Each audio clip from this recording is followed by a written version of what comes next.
Brought to you by V-Guard. आप सब लोगों का तहे दिल से बहुत बहुत शुक्रिया। इतनी तपती धूप के अंदर इतनी देर से इतनी बड़ी संख्या में आप लोग मेरा इंतजार कर रहे हैं। मैं आपका तहे दिल से बहुत बहुत शुक्रिया अदा करना चाहता हूं।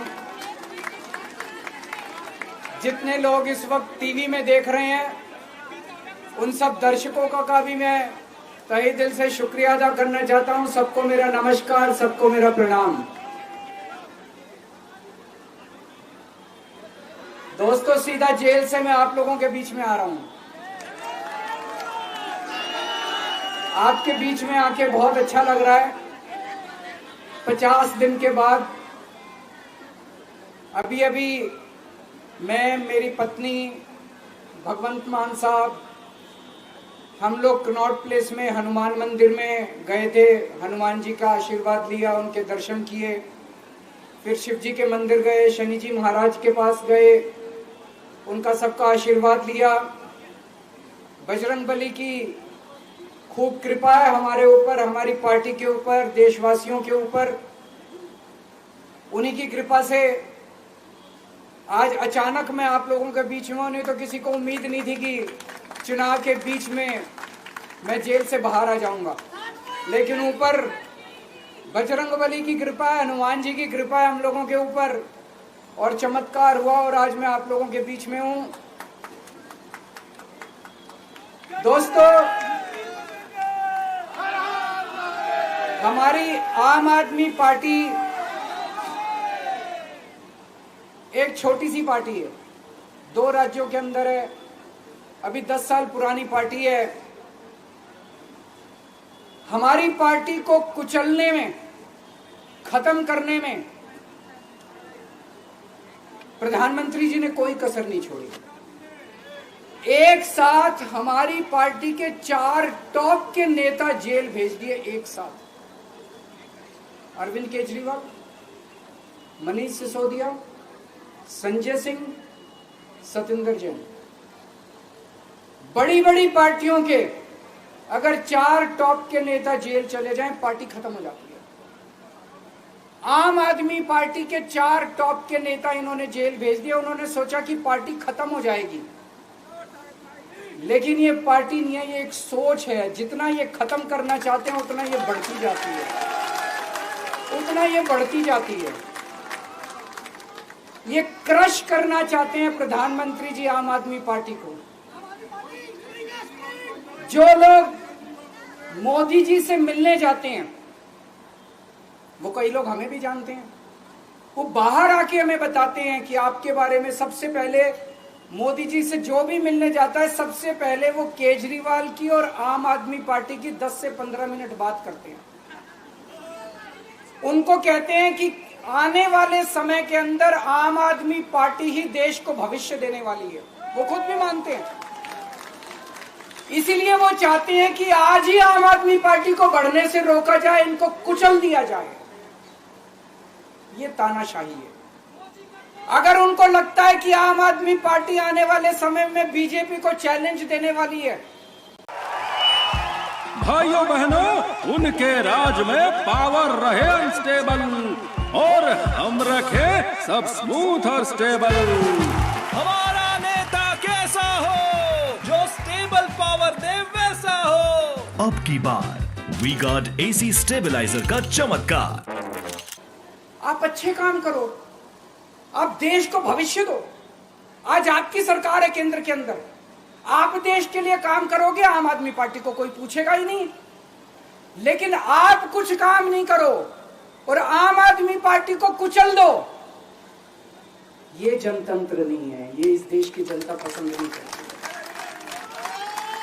इन्होंने आम आदमी पार्टी को कुचलने में कोई कसर नहीं छोड़ी। छोटे से लोग हैं हम लोग, छोटी सी पार्टी है। 75 साल के अंदर इस कदर किसी पार्टी को और उसके नेताओं को प्रताड़ित नहीं किया गया जिस तरह से प्रधानमंत्री मोदी जी ने आम आदमी पार्टी को प्रताड़ित करने की कोशिश की है। मेरे को इन्होंने जेल भेज दिया। प्रधानमंत्री जी कह रहे हैं मैं भ्रष्टाचार से लड़ रहा हूं। देश के सबसे बड़े चोर, उचक्के और डकैतों को उन्होंने अपनी पार्टी में शामिल कर लिया। जिन लोगों को 10 दिन पहले मोदी जी कहते थे 70,000 करोड़ का इसने घोटाला कर दिया, थोड़े दिन के बाद उसी आदमी को अपनी पार्टी में शामिल करके किसी को डिप्टी सीएम बना देते हैं, किसी को मंत्री बना देते हैं और उनके सारे ईडी और सीबीआई के मामले खत्म कर देते हैं और कहते हैं मैं भ्रष्टाचार से लड़ रहा हूं। मैं मोदी जी को कहना चाहता हूं, भ्रष्टाचार से अगर लड़ाई लड़नी है तो केजरीवाल से सीखो। प्रधानमंत्री जी, भ्रष्टाचार के खिलाफ लड़ाई केजरीवाल ने लड़ी है। 2015 में जब दिल्ली में हमारी सरकार बनी थी, हमारे एक मंत्री का एक ऑडियो मेरे पास किसी ने व्हाट्सएप कर दिया। उस ऑडियो में मेरा मंत्री किसी दुकान वाले से 5 लाख रुपए मांग रहा था। किसी मीडिया वाले को नहीं पता था, विपक्ष को नहीं पता था। आप लोगों को याद होगा, मैंने अपने खुद मंत्री को सीबीआई के हवाले कर दिया, जेल भेज दिया था अपने मंत्री को। ये होती है भ्रष्टाचार के खिलाफ लड़ाई। पंजाब के अंदर मेरा एक मंत्री भ्रष्टाचार में, मेरे को पता चला कि वो पैसे मांग रहा है। वहां पे मान साहब ने उसको, किसी को भी, विपक्ष को नहीं पता था, मीडिया को नहीं पता था, हमने अपने मंत्री को उठा के जेल में भेज दिया। तुम देश के सारे चोर उचक्के डकैतों को अपनी पार्टी में शामिल कर लो और केजरीवाल को जेल भेज दो और कहो मैं भ्रष्टाचार के खिलाफ लड़ रहा हूं। तो आप भ्रष्टाचार के खिलाफ नहीं लड़ रहे प्रधानमंत्री जी। आप देशवासियों को बेवकूफ मत समझो। देश बच्चे बच्चे की जुबान के ऊपर हो रहा है कि सारे चोर चक्कों को अपनी पार्टी में शामिल करके और ईडी और सीबीआई के सारे केस उनके रफा दफा कर। केजरीवाल को क्यों गिरफ्तार किया? केजरीवाल को गिरफ्तार करके उन्होंने एक मैसेज दिया है सारे देश को कि अगर मैं केजरीवाल को गिरफ्तार कर सकता हूं तो किसी को भी गिरफ्तार कर सकता हूं। कोई केस नहीं होगा, कोई मामला नहीं होगा, तब भी मैं तुमको गिरफ्तार कर सकता हूं। एक बेहद खतरनाक मिशन चालू किया हुआ है प्रधानमंत्री जी ने, बहुत ही खतरनाक। देशवासियों को यह समझने की, अब जब मैं बोलने जा रहा हूं, समझने की जरूरत है। उस मिशन का नाम है वन नेशन वन लीडर। देश के सारे नेताओं को खत्म करना चाहते हैं मोदी जी और इसको 2 स्तर के ऊपर इस मिशन को चला रहे हैं। जितने विपक्ष के नेता हैं उनको जेल भेजेंगे और जितने बीजेपी के नेता हैं उनको सबको निपटा देंगे, उनकी राजनीति खत्म करते जाएंगे, उनको सबको निपटाते जाएंगे। विपक्ष के अंदर आज इन्होंने मनीष सिसोदिया को जेल भेज दिया, संजय सिंह को जेल भेज दिया, सत्येंद्र जैन को जेल भेज दिया, केजरीवाल को जेल भेज दिया, हेमंत सोरेन को जेल भेज दिया, ममता दीदी के कई मंत्रियों को जेल भेज दिया, स्टालिन के कई मंत्रियों को जेल भेज दिया, केरला के सीएम के पीछे पड़े हैं।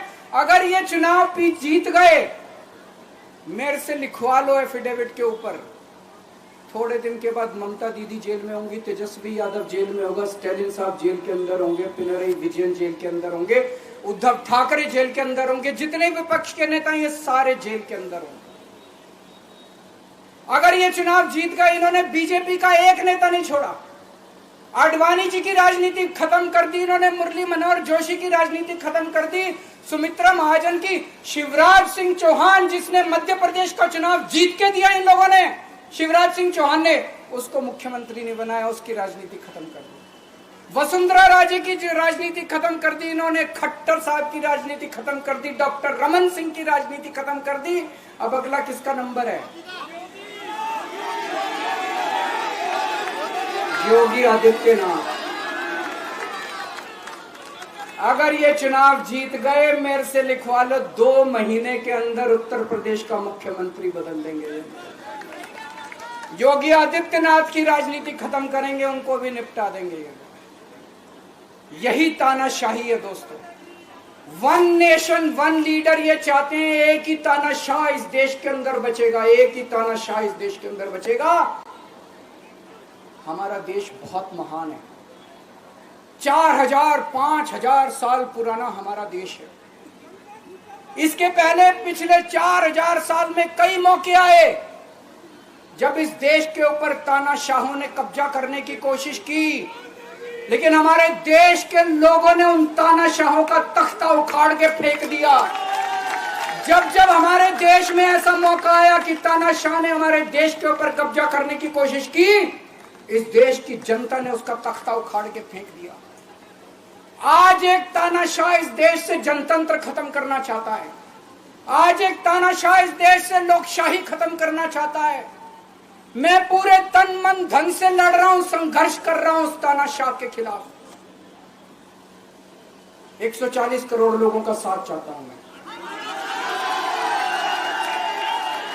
मेरे अकेले के करने से नहीं होगा। 140 आज मैं आप लोगों से भीख मांगने के लिए आया हूं। 140 करोड़ लोगों से 140 करोड़ लोगों से भीख मांगने के लिए आया हूं। मेरे देश को बचा लो, मेरे भारतवर्ष को बचा लो, मेरा भारत बहुत महान है। इस तानाशाही से बचा लो मेरे दोस्त, मेरे देश को।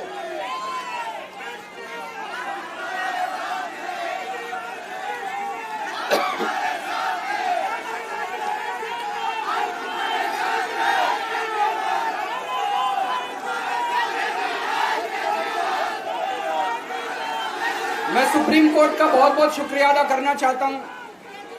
उन्होंने 21 दिन दिए हैं, एक एक दिन में 24 घंटे हैं। मैं एक दिन में 24 में से 36 घंटे काम करूंगा। पूरे देश भर में घूमूंगा इस तानाशाही को रोकने के लिए। दोस्तों, जितनी मेरे अंदर ताकत है, मेरा सब कुछ कुर्बान है देश के लिए। मेरा तन मन धन सब कुछ कुर्बान है मेरे देश के लिए। मेरे खून का एक एक कतरा मेरे देश के लिए, मेरे शरीर का एक एक कतरा, मेरी जिंदगी का एक एक पल मेरे देश के लिए। मेरे देश को बचाने के लिए मैं पूरे देश में जाऊंगा दोस्तों। अब एक बहुत महत्वपूर्ण बात करने जा रहा हूं, उसको ध्यान से सुनना। ये लोग इंडिया गठबंधन से पूछते हैं आपका प्रधानमंत्री कौन होगा। मैं बीजेपी से पूछता हूं आपका प्रधानमंत्री कौन होगा। आप लोग सोच रहे होंगे केजरीवाल क्या बात कर रहा है, मोदी जी होंगे। नहीं, मोदी जी अगले साल 17 सितंबर को 75 साल के हो रहे हैं। बीजेपी के अंदर मोदी जी ने 2000 उनका बैकअप सिर्फ कल तक और हमारा चांद तक। हमारा नेता कैसा हो, जो नॉन स्टॉप बैकअप दे वैसा हो। अब की बार वी गॉट इन्वर्टर बैटरी का चमत्कार। 14 में मोदी जी ने खुद ने रूल बनाया था कि बीजेपी के अंदर जो भी 75 साल का होगा उसको रिटायर कर दिया जाएगा। सबसे पहले आडवाणी जी को रिटायर किया गया, उसके बाद मुरली मनोहर जोशी जी को रिटायर किया गया, फिर सुमित्रा महाजन को रिटायर किया गया, फिर यशवंत सिन्हा को रिटायर किया गया। अब मोदी जी अगले साल 17 सितंबर को रिटायर होने वाले हैं। तो मैं बीजेपी से पूछना चाहता हूं आपका प्रधानमंत्री का दावेदार कौन है। दोस्तों, अगले साल 17 सितंबर तक अगर इनकी सरकार बनी, तो उस पे भी आऊंगा मैं। अगर इनकी सरकार बनी तो पहले अगले 2 महीने में योगी जी को निपटाएंगे ये, और उसके बाद मोदी जी के सबसे खास अमित शाह को ये प्रधानमंत्री बनाएंगे। तो मैं लोगों को, देश के लोगों को आगाह करना चाहता हूं, मोदी जी अपने लिए वोट नहीं मांग रहे। मोदी जी अमित शाह को प्रधानमंत्री बनाने के लिए वोट मांग रहे हैं। मैं पूछना चाहता हूं मोदी जी से और अमित शाह जी से, ये मोदी की गारंटी पूरी कौन करेगा? क्या अमित शाह मोदी की गारंटी पूरी करेंगे? जब आप अगर जो वैसे तो मेरे को लगता है मैं भी आऊंगा उसके ऊपर, मुझे नहीं लगता इनकी सरकार बन रही है, लेकिन जो बीजेपी को वोट देने जाएं वो ये सोच के जाना कि आप मोदी जी के नाम पे वोट नहीं दे रहे, आप अमित शाह के नाम पे वोट दे रहे।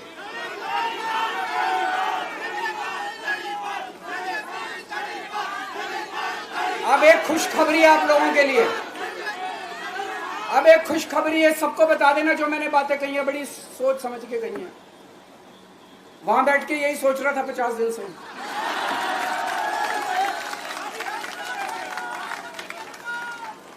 दोस्तों पूरे देश के मेरे को बाहर निकले हुए 20 घंटे हो गए।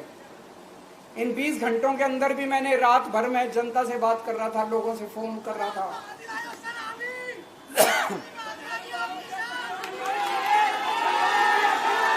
क्या बोल रहे? रात को आंधी आई थी।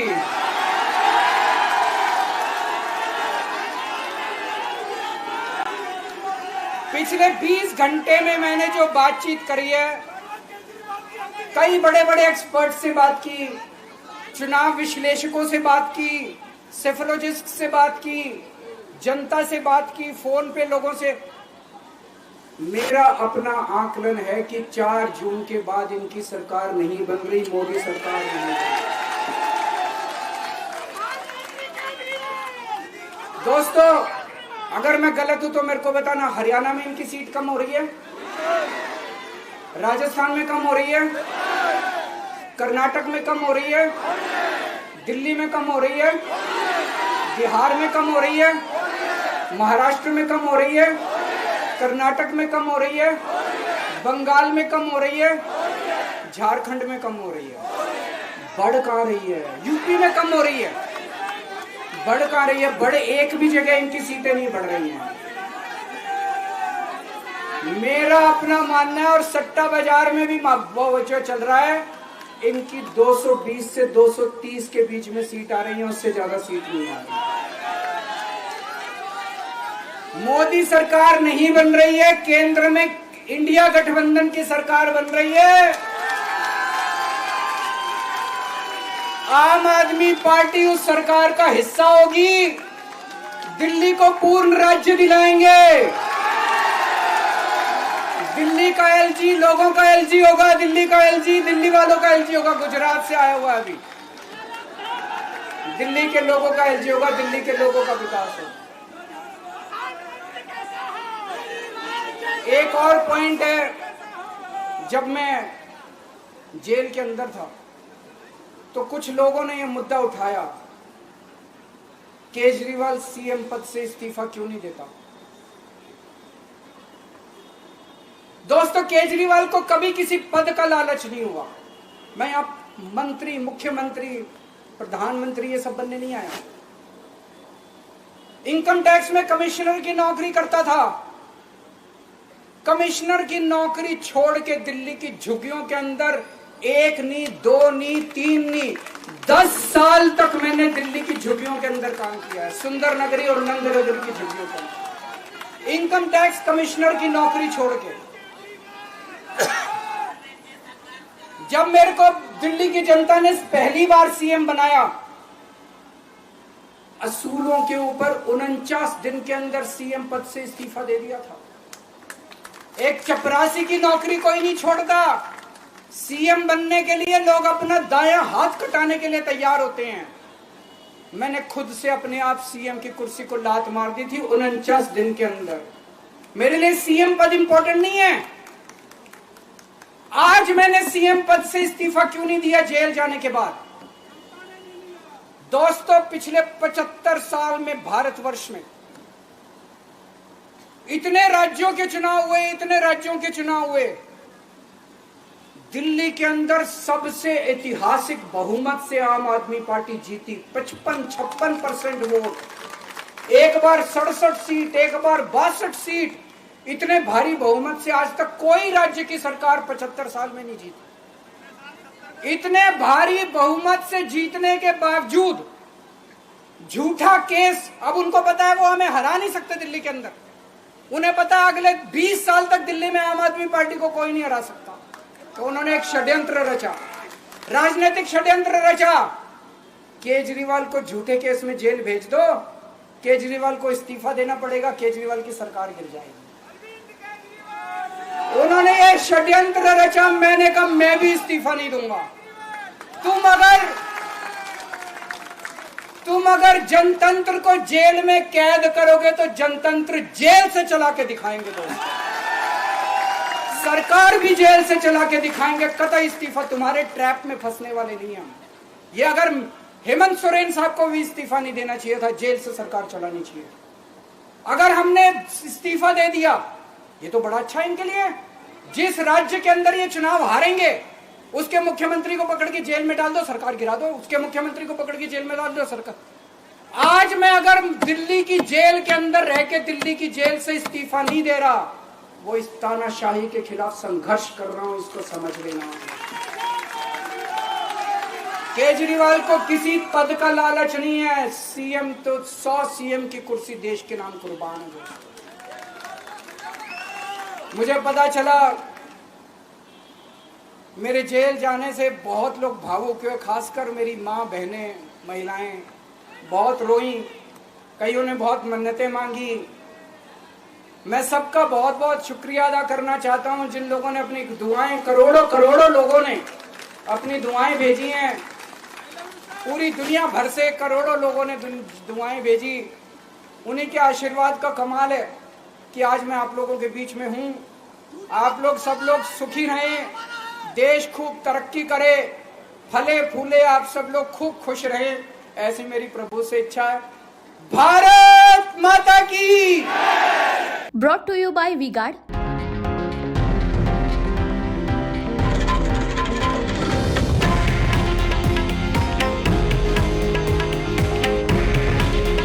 हे आहे देशातील नंबर 1 न्यूज नेटवर्क आणि आपण पाहत आहात TV9 मराठी।